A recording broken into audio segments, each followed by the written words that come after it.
enjoy the climax of the 2014 season, you've got to remember that the teams have been working on next year's cars already. But what should we expect? Well, here's former driver Heinz-Harald Frentzen to whet your appetite.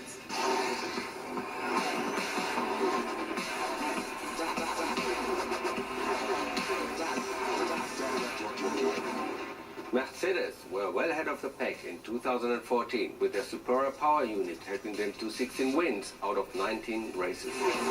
Only the plucky Red Bull debutant Daniel Ricciardo prized 3 victories from their grasp.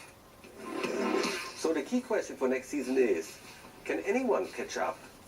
Or will the Silver Arrows dominate again? Everybody can start again with their engine.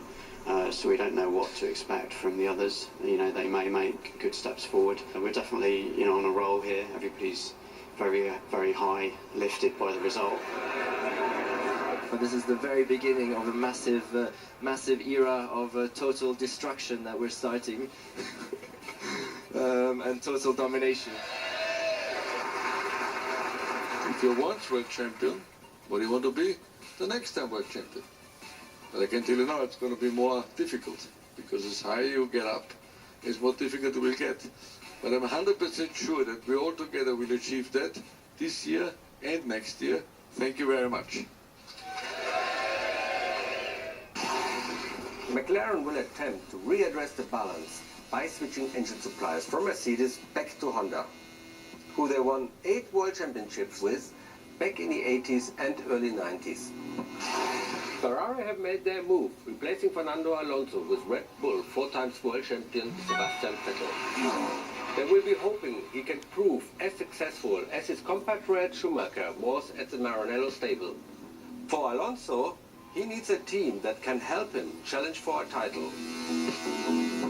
Red Bull are hoping youth will be the answer as they turn to 20-year-old Daniel Kvyat to replace Vettel, while Toro Rosso take their chances with 17-year-old Max Verstappen, who will become the sport's youngest ever driver. I think the age doesn't really matter.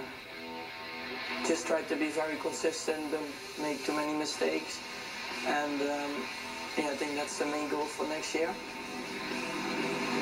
It's a question really not so much of whether he's old enough, it's a question of whether he's good enough.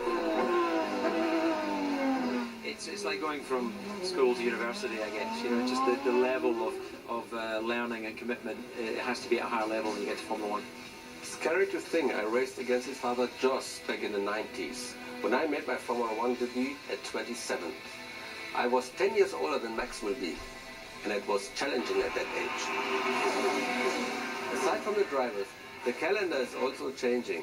The Mexican Grand Prix will make his long-awaited return after a 22-year absence. The circuit is currently undergoing a $50 million makeover. It's a lot of work that we have to do, but we're also very confident. It's going to be a very iconic and wonderful track for the fans, for the true fans. It's going to be very exciting to come here. And probably there's going to be a lot of people who will go to the United States, Mexico. We're so close. A little bit like Europe. There's a big fan base that goes on tour on the circuit. I think we're beginning to create that. The return of Mexico means we have 20 races to look forward to next season. That, along with the shake-up in the driver lineups and a winter for redesigning the engines and chassis, 2015 can't come soon enough.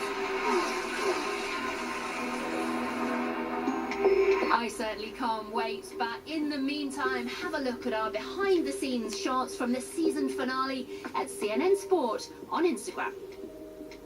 So that's it from another stunning Formula One season and from another edition of The Circuit. From me and the team here at Yas Marina in Abu Dhabi, thanks for watching and see you next time. Goodbye.